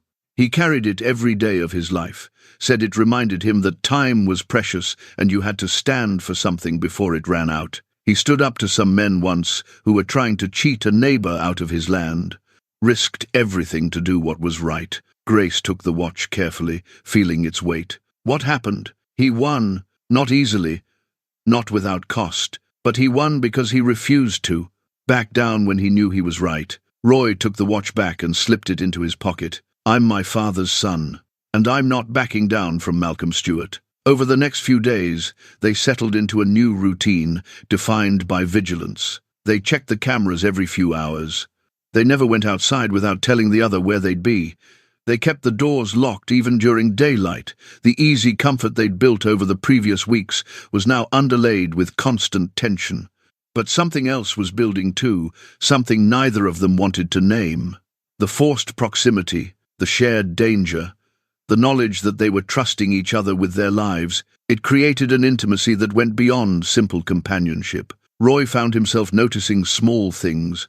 The way Grace tucked her hair behind her ear when she was concentrating, the sound of her humming while she cooked, the rare, genuine smile that transformed her whole face when Mercy did something amusing. Each detail felt precious, worth remembering, worth protecting. Grace noticed things too. The gentle way Roy handled the animals despite his rough exterior, the sadness that still flickered in his eyes when he thought no one was watching, the quiet strength that made her feel safe for the first time in decades, the way he never pushed her to talk about her feelings but was always there when she needed to. One evening, working together to make dinner, their hands brushed, reaching for the same knife. They both froze, the simple touch suddenly weighted with meaning. Grace pulled back first, her cheeks coloring. Sorry, don't be. Roy's voice was gentle. Grace, I need to say something. And I need you to know I don't expect anything in return. This isn't pressure or obligation or, Roy, you're rambling. He laughed despite himself. Yeah, I am. All right. Straight out then. These past weeks with you here, they've meant something to me. You've meant something to me. More than I expected, more than I thought I was capable of feeling again after Sarah. Grace's breath caught. Roy, I know it's complicated. I know you're dealing with Malcolm and your own healing, and the last thing you need is some old rancher with feelings, but I wanted you to know. You've reminded me that I'm still alive, still capable of caring about someone. Whatever happens with Malcolm, whatever you decide about your future, I'll always be grateful for that. Grace set down the knife she was holding and turned to face him fully. You're not some old rancher. You're the man who saved my life, who gave me shelter when I had nowhere to go, who's willing to stand between me and the person I fear most in the world. Her voice cracked slightly. And I care about you too. More than is probably wise given everything. So what do we do about it? We survive this first. We make sure Malcolm can't hurt either of us. And then maybe we figure out what comes after. Roy nodded, accepting that. It was enough for now, knowing the feeling was mutual, knowing they were facing the future together rather than separately. The break in tension came 3 days later, on a Tuesday afternoon. Roy was in the barn when he heard Mercy making unusual sounds, not distressed exactly, but insistent. He found the donkey at the barn door, staring toward the southern pasture with her ears pricked forward. Roy followed her gaze and saw a figure in the distance, standing at the property line. Too far to make out features, but the posture was familiar. Malcolm, watching the ranch through binoculars. Roy's first instinct was anger, a hot flash of protectiveness. But then he remembered what they'd discussed. Document everything, build a case. He pulled out his phone and took several photos, making sure to capture Malcolm's vehicle in the background. Then he called to Grace, who came running from the house. Together, they watched Malcolm watching them. It was a strange standoff, separated by a quarter-mile of Montana prairie. After 10 minutes, Malcolm lowered the binoculars, got in his car, and drove away. But the message was clear. He was still here, still watching, still waiting for his opportunity. "He's trying to intimidate us," Grace said, her voice shaking. "Make us feel like we're never safe, never private. Then we don't give him the satisfaction of seeing it work." Roy put his arm around her shoulders. "We document it, we tell the sheriff, and we keep living our lives. He wants us scared and reactive. We stay calm and methodical." That night, Roy sat at the kitchen table with all the photographs and notes they'd accumulated. Dates, times, Malcolm's appearances, his statements, everything organized and documented. It wasn't much yet, but it was a start. Grace joined him with coffee and Sarah's recipe box. "I was thinking we should make cinnamon rolls tomorrow. Sarah has a recipe in here that looks amazing." Roy looked up, surprised. "You want to bake cinnamon rolls in the middle of all this? I want to not let Malcolm control every aspect of our lives. If we're always just reacting to him, waiting for him, he's already won." She opened the recipe box and pulled out a card. "So, tomorrow, we're making cinnamon rolls, and then maybe we'll work on that puzzle. And in between, we'll keep our eyes open and our defenses strong. But we won't stop living." Roy felt something loosen in his chest. She was right. They couldn't let fear dictate everything. Cinnamon rolls, it is. Later, as Grace headed to bed, she paused in the doorway. "Roy, thank you for everything, but especially for treating me like I'm strong enough to face this. Malcolm spent years convincing me I was weak, that I needed him to survive. You've helped me remember that I'm tougher than he ever gave me credit for. You are tough. Toughest person I've known, and that includes my wife, who once delivered a calf in a blizzard while I was laid up with a broken ankle." Grace smiled. "I'll take that as a compliment." After she'd gone, Roy remained at the table, Sarah's journal beside him. He opened it to the last entry, written just days before she died. "Roy will need to find his way through grief in his own time, but I hope he doesn't lose sight of what a good heart he has. The world needs more men who know how to protect without dominating, to care without smothering. I hope he finds someone who sees that in him. Someone who needs that kind of steadfast devotion as much as he needs someone to give it to." Roy closed the journal and looked toward the hallway where Grace slept.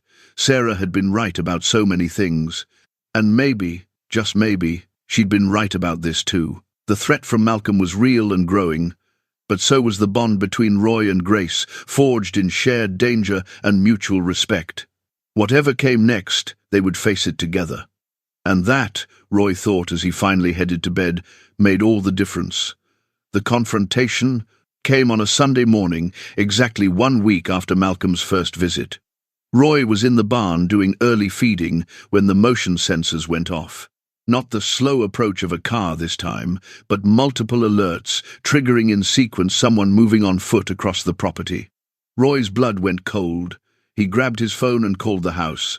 "Grace, we've got movement on the south side. Multiple sensors. Stay inside and lock everything."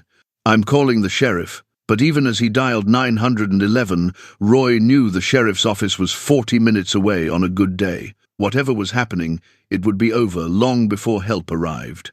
He moved quickly to the house, eyes scanning the property. The morning was grey and overcast, threatening snow, visibility limited by the early hour and heavy clouds.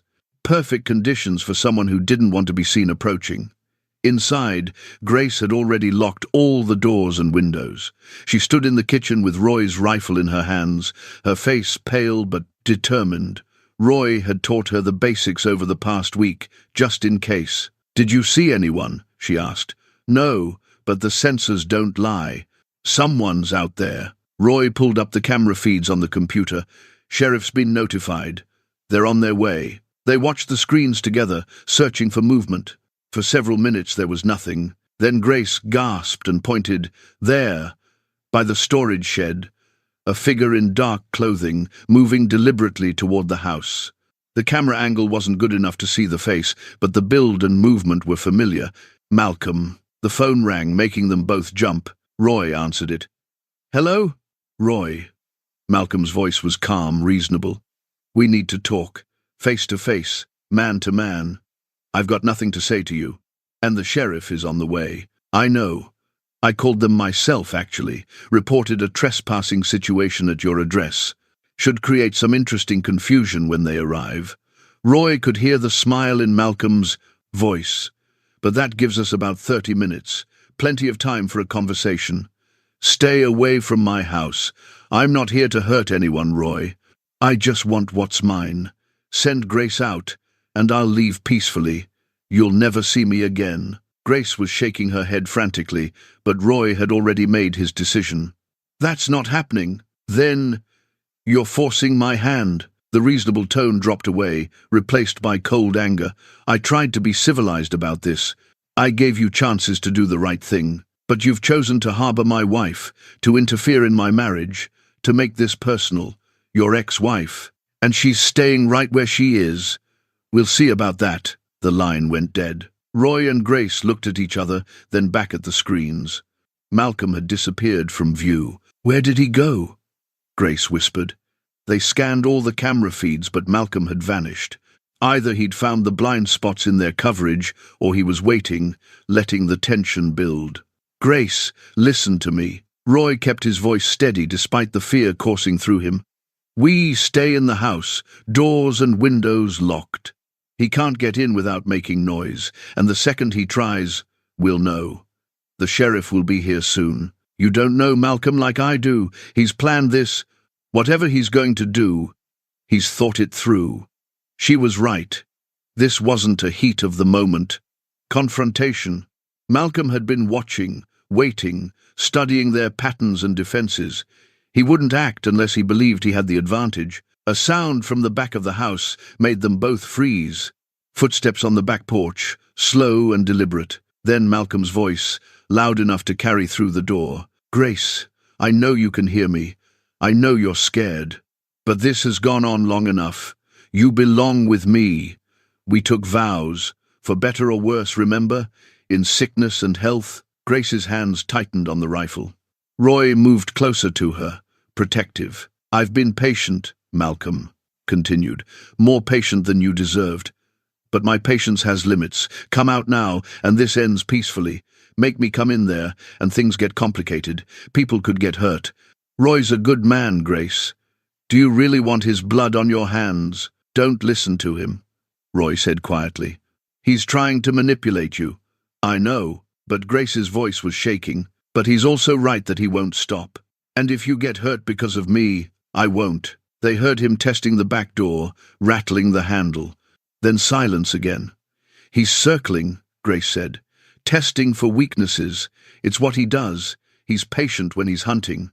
Roy checked his watch. The sheriff had been notified 12 minutes ago, 28 minutes minimum until help arrived. It felt like an eternity. Another sound, this time from the front of the house. Glass breaking.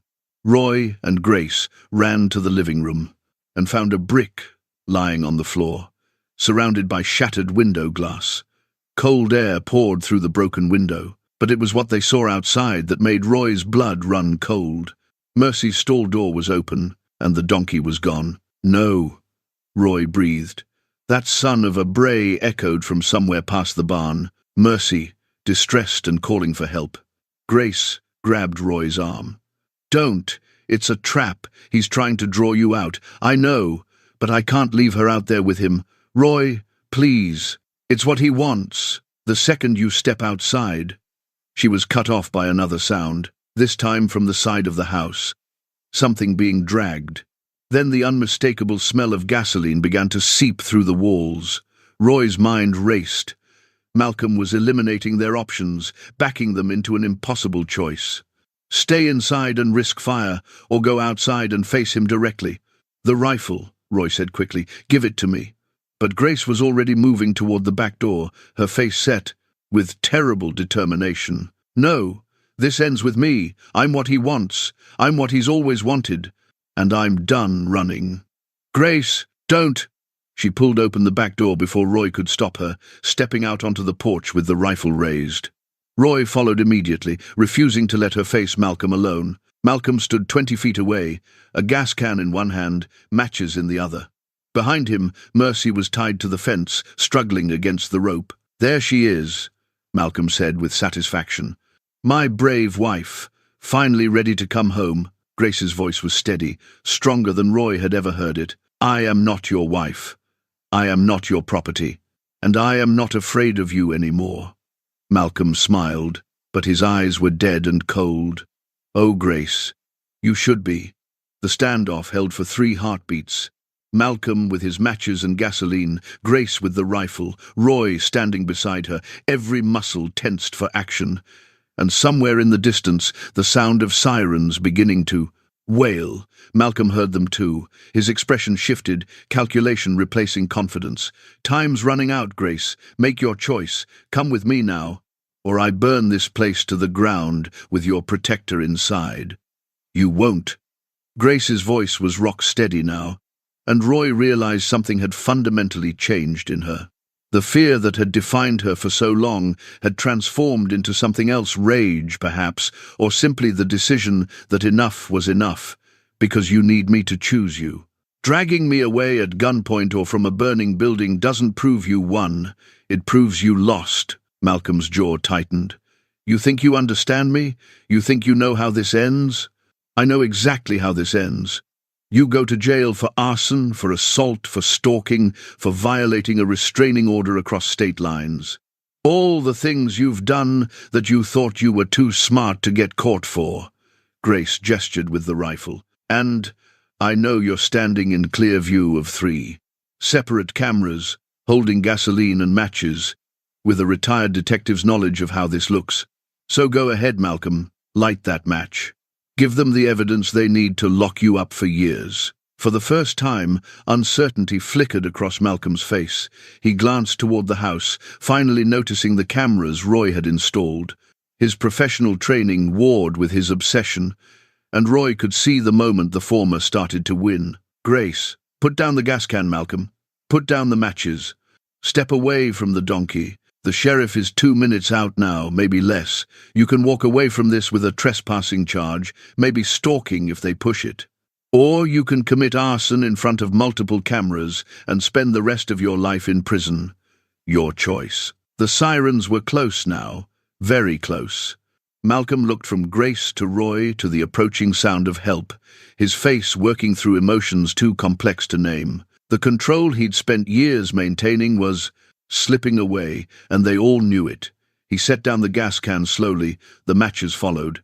But as he straightened, his hand went to his waistband, and Roy saw what Grace had already anticipated, the gun Malcolm had kept hidden until now. "No!" Roy lunged forward, putting himself between Malcolm and Grace. The shot rang out in the cold morning air, sharp and final. But it wasn't Malcolm's gun that had fired. Grace stood with the rifle still raised, smoke curling from the barrel. Malcolm was on the ground, clutching his shoulder, his own weapon fallen in the dirt beside him. She'd aimed to wound, not kill, a show of both mercy and control that Malcolm had never shown her. Roy kicked Malcolm's gun away, then checked the wound. Shoulder, bleeding but not life-threatening. Malcolm stared up at Grace with something like disbelief. "You shot me," he said, as if the very concept was impossible to process. "I defended myself and someone I care about from an armed threat," Grace replied. "Which is legal. Which you taught me, actually. Remember all those lectures about Montana's stand-your-ground laws?" 2 sheriff's vehicles skidded to a halt in front of the house. Sheriff Patterson and his deputies emerged with weapons drawn, taking in the scene with trained efficiency. "Roy? Grace? You all right?" Bill called. "We're fine," Roy answered. "Malcolm Stewart, on the ground with a shoulder wound. He threatened us with arson and pulled a weapon. Grace defended us." The deputies moved in quickly, securing Malcolm and calling for an ambulance. Bill approached Roy and Grace, his expression a mixture of relief and concern. "I need statements from both of you. And we'll need to collect the cameras and any other evidence. It's all documented," Roy said. "Every threat, every appearance on the property, all of it." As the paramedics worked on Malcolm's shoulder, the deputies began gathering evidence. The gas can, the matches, Malcolm's gun, and most importantly, the rope. He'd used to tie up Mercy, which bore clear signs of the donkey's struggle and would show intent to harm or use animals as leverage. Malcolm was placed in handcuffs as soon as the paramedics had stabilized him. As the deputies led him toward the ambulance, he looked back at Grace one final time, but the power he'd held over her was gone. She met his gaze calmly, without fear, without doubt. "Goodbye, Malcolm," she said quietly. He didn't respond. There was nothing left to say. After the ambulance and one of the patrol cars had pulled away, Bill sat with Roy and Grace at the kitchen table, taking their statements. The adrenaline was wearing off now, leaving them both shaky and exhausted. "He'll be charged with multiple counts," Bill explained. "Trespassing, stalking across state lines, violation of a restraining order, assault with a deadly weapon, attempted arson, illegal use of firearms, and probably a few more, once the prosecutor reviews everything. With the video evidence and his own weapon in hand, there's no way he talks his way out of this." "How long?" Grace asked. "In prison, with his record and the premeditation involved? Could be looking at 10 to 15 years minimum, maybe more." Bill looked at her with something like admiration. "You did good, Grace. Kept your head, followed the law, protected yourself and Roy. That took real courage." After Bill left, promising to send deputies to patrol regularly until the case was settled, Roy and Grace sat in silence. The morning sun was finally breaking through the clouds, casting long shadows across the ranch. "I shot him," Grace said finally, her voice small. "You saved our lives." "I know, but still. I shot another human being." Roy reached across the table and took her hand. "You did what you had to do, and you did it with more restraint and mercy than he deserved. That says everything about who you are." Grace's eyes filled with tears, but she was smiling. "Is it really over? Can it really be over? The legal system will do its job now. Malcolm's going to prison for a long time. And when he gets out, you'll have moved on with your life so completely that he won't even know where to start looking." Roy squeezed her hand. "Yes, Grace. It's really over." She stood up and walked to the window, looking out at the ranch that had become her sanctuary. Mercy was back in her stall, apparently unconcerned about the morning's drama, munching hay contentedly. "That donkey saved my life," Grace said. "Twice now. First finding me at the gate, then giving us the evidence we needed today. Mercy has good instincts about people." Roy joined her at the window. Sarah always said so. They stood together, watching the morning sun transform the winter landscape into something beautiful and clean. The threat that had hung over them for weeks was gone. Malcolm was in custody, the ranch was safe, and two people who'd thought themselves beyond second chances had found exactly that. Spring came slowly to Montana, the way it always did. The snow retreated inch by stubborn inch, revealing the brown grass beneath and the first brave shoots of green.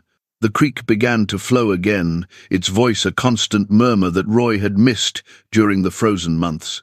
The cattle moved with more energy, and even Mercy seemed younger, prancing through the pasture like she'd shed a decade along with winter's grip. Roy stood on the porch in the early morning light, a mug of coffee warming his hands. The air still carried a chill, but it was the clean cold of possibility rather than the harsh bite of survival. Behind him, he heard the screen door open and close softly. Grace joined him, her own mug steaming in the dawn air. She'd filled out over the past months, her face no longer carrying that hollow, hunted look. Her hair had grown longer, and she'd taken to pulling it back in a simple braid.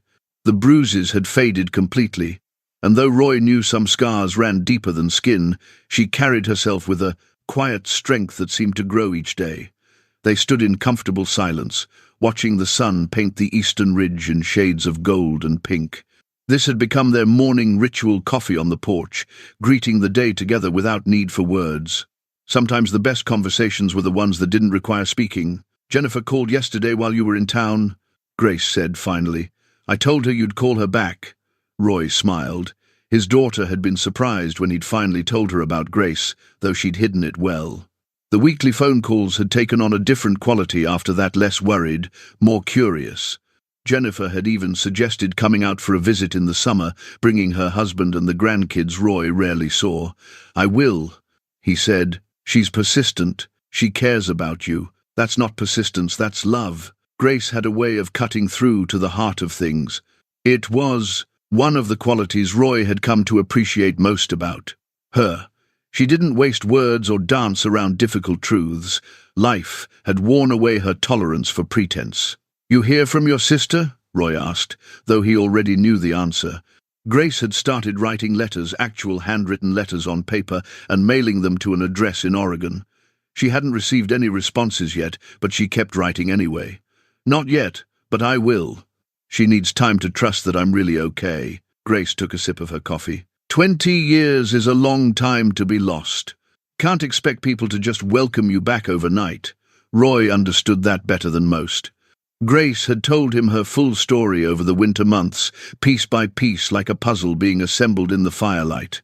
The abusive marriage she'd finally fled, the years of hiding and fear, the shame that had kept her from reaching out to family. The night she'd ended up at his gate had been rock bottom, nowhere left to run, no strength left to keep going, just a desperate hope that maybe freezing to death would be easier than another day of being afraid. Instead, she'd found mercy, and through mercy, she'd found Roy. And somehow, improbably, they'd found a way forward together. "I was thinking," Grace said, her tone carefully casual, "that garden plot behind the barn might be good for vegetables. If you're willing to let me tear up some ground." Roy glanced at her, saw the hesitation in her eyes beneath the casual suggestion. She was asking for permanence, for a stake in the future, for permission to plan beyond the next week or month. "Been meaning to do something with that space for years," he said. "Sarah always wanted a proper garden there. Said the light was perfect." Grace's shoulders relaxed slightly. "I'll need to order seeds soon if we want anything by summer. We'll go into town next week. You can pick out whatever you want."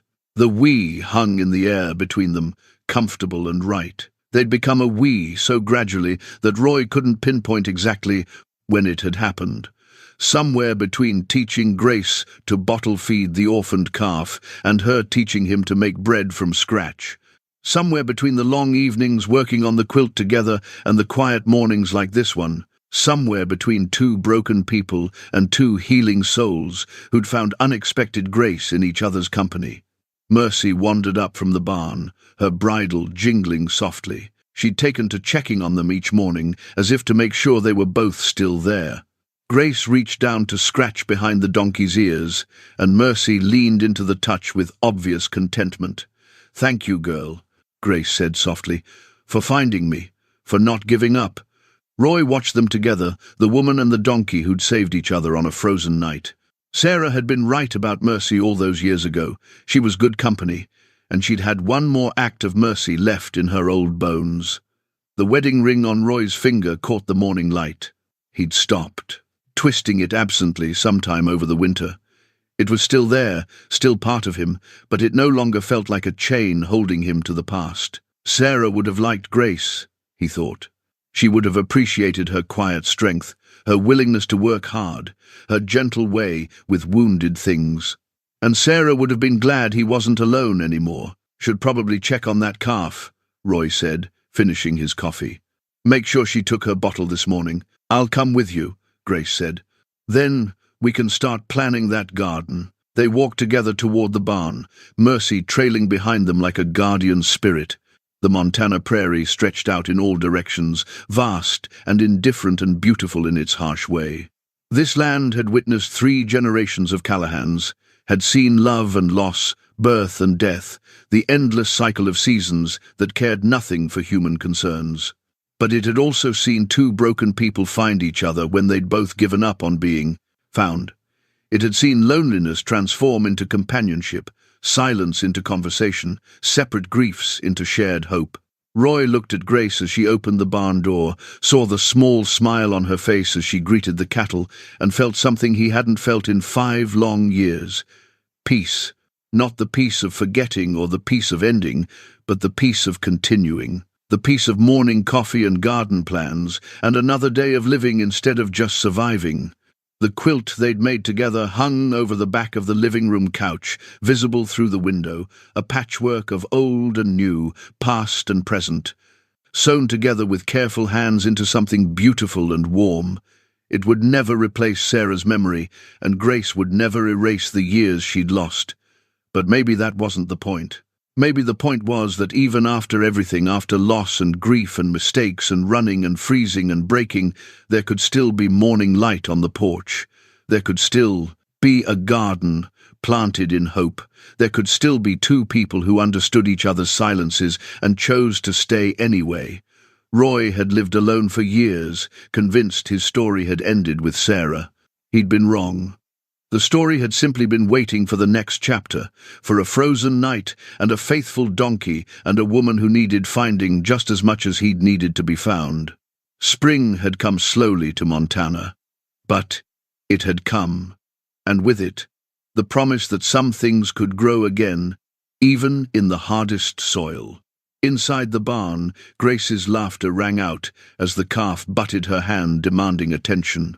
Roy smiled and went to help her, Mercy trotting alongside, and the morning light followed them in through the open door. Some stories don't end, they just learn to begin again.